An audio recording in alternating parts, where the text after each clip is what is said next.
Good morning, students. Today we will continue our unit second, and today we will discuss chapter 2 electrical measurements. तो first topic is Kirchhoff's laws. Kirchhoff क्या है? एक scientist था जिसने दो laws दिए. First law is known as junction rule. Junction rule इसका मतलब क्या है? फर्स्ट लॉ के अकॉर्डिंग उसने क्या बोला? It states that the algebraic sum of the current meeting at a point in an electric circuit is always zero. मतलब क्या है? किसी भी जंक्शन पे जितना करंट आता है उतना ही वहाँ से लीव हो जाता है, जिसके कारण वहाँ पे करंट की वैल्यू हमेशा क्या रहती है? Zero. Here is a diagram. देखो यहाँ पे टू टाइप्स के एरोज हैं. एक आ रहा है करंट, दूसरा जा रहा है. जो आ रहा है उसकी वैल्यू क्या होगी? पॉजिटिव. जो लीव कर रहा है उसकी वैल्यू हो जाएगी नेगेटिव. तो जब हम टोटल सम इसका फाइंड आउट करेंगे तो वो हमारे पास कितना आ जाएगा? ज़ीरो. और इस रूल को हम क्या बोलते हैं? Junction rule. फॉर एग्जाम्पल ये देखो, I1 is positive, this is negative, this is negative, this is positive, this is negative. It depends upon the sides. तो इसका जो नेट हमारे पास आएगा वो कितना हो जाएगा? ज़ीरो. तो इट मीन जितना करंट वहाँ पे एंटर हो रहा था उतना ही वहाँ से लीव हो गया. तो नेट अमाउंट ऑफ करंट कितनी होगी? ज़ीरो. उसके बाद है Kirchhoff second law. Second law के अकॉर्डिंग क्या होता है? It states that in any closed part of an electric circuit the algebraic sum of the EMF, जितने भी ईएमएफ है उन सारे का सम किसके इक्वल है? Is equal to the algebraic sum of the product of resistance and current. मतलब क्या है? जैसे हमने ओम्स लॉ किया था, V is equal to I into R. It mean जितना भी टोटल ईएमएफ है वो किसके इक्वल होगा? Product of all the resistance and current in the circuit. तो इसको हम बोलते हैं लूप रूल. याद रखने हैं, दो लॉज हैं. First law is junction rule, second law is loop rule. तो next topic is Wheatstone bridge. अब हम करते हैं बीच स्टोन ब्रिज. इसका क्वेश्चन कैसे आता है पेपर में? Explain the principle of Wheatstone bridge. Wheatstone bridge में क्या होता है? ये देखो हमारे पास एक डायग्राम है. डायग्राम में हमने क्या किया? 4 रेजिस्टेंस है, P, Q, R and S. ठीक है. इसमें क्या है? ये तीनों नोन है, P, Q, R. ये तीनों नोन है. और ये क्या है? इसकी वैल्यू हमने फाइंड आउट करनी है. अगर हमें 3 रेजिस्टेंस नोन है तो जो अननोन रेजिस्टेंस है उसकी हम वैल्यू फाइंड आउट कर सकते हैं. इनको हमने एक ही वायर के साथ कनेक्ट किया हुआ है. Then it is connected with the battery and one way key.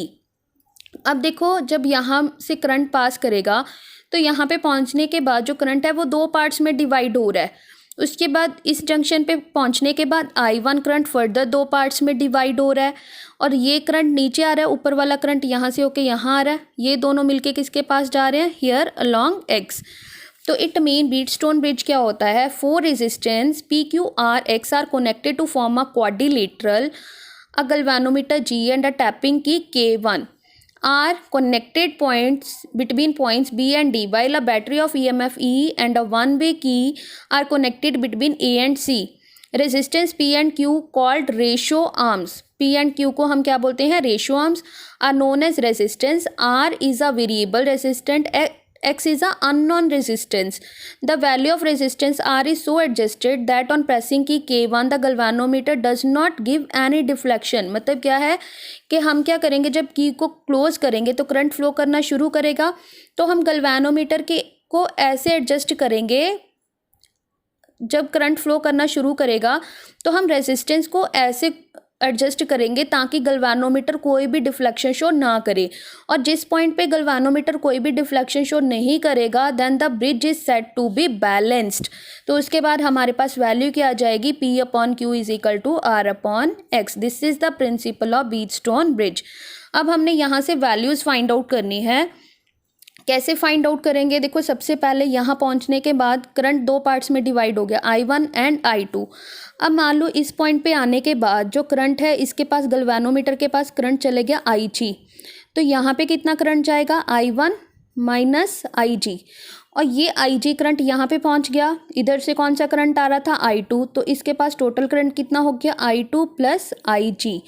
अब हमने X की वैल्यू फाइंड आउट करनी है. पहले हम हाफ हाफ करके फाइंड आउट करेंगे. पहले हम हाफ सर्कल ले लेंगे, A B D A. ये ले लिया हमने पार्ट. तो अब देखो ये करंट सेम डायरेक्शन देखनी है. पहले क्या है? I1 फॉर्मूला क्या होता है? Current into resistance, I1P same direction में प्लस IG G. और ये क्या है? Opposite direction. तो ये हो जाएगा हमारे पास I2 into R is equal to 0। ठीक है, अगर हम ये वैल्यूज़, ये 0 हो गया। उसके बाद अगर हम इसको ऐसे लिखें, दूसरा अब हम हाफ सर्कल ले लेंगे। दूसरा हाफ सर्कल क्या है हमारे पास, बी सी डी बी। अगर हम बी सी डी बी में बी से स्टार्ट करो, B to D same direction, I G G. ठीक है, फिर उसके बाद सेम डायरेक्शन इस साइड जा रहा है, प्लस ये हो जाएगा I2 प्लस आई जी इंटू एक्स। दूसरी साइड क्या है, ऑपोजिट, तो ये हो जाएगा हमारे पास माइनस, माइनस हो जाएगा I1 minus I G into Q is equal to 0। हमारे पास ये दो वैल्यूज़ आ गई। अब हम बोलते हैं व्हेन गल्वानोमीटर शोज नो डिफ्लेक्शन। अगर गल्वानोमीटर कोई डिफ्लेक्शन ही शो नहीं कर रहा, गल्वानोमीटर शोज नो डिफ्लेक्शन, अगर गल्वानोमीटर डिफ्लेक्शन शो नहीं कर रहा तो इट मीन गल्वानोमीटर के क्रॉस आई जी की वैल्यू कितनी हो जाएगी, 0।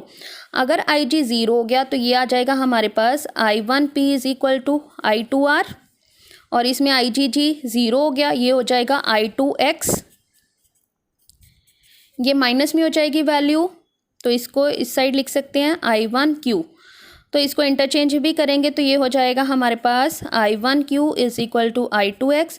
दोनों इक्वेशंस को डिवाइड कर दो। जब हम डिवाइड करेंगे तो यहाँ पे आ जाएगा I1P upon I1Q is equal to I2R upon I2X। तो ये दोनों वैल्यूज़ कट गई, तो हमारे पास क्या आ गया, P upon Q is equal to R upon X। और यही हमने प्रूव करना था। This is the principle of Wheatstone bridge. Same इसकी एप्लीकेशंस हैं व्हीटस्टोन ब्रिज की, मीटर ब्रिज एंड पोटेंशियोमीटर। तो ये आर्टिकल हम करेंगे in a next lecture. Thank you, have a nice day.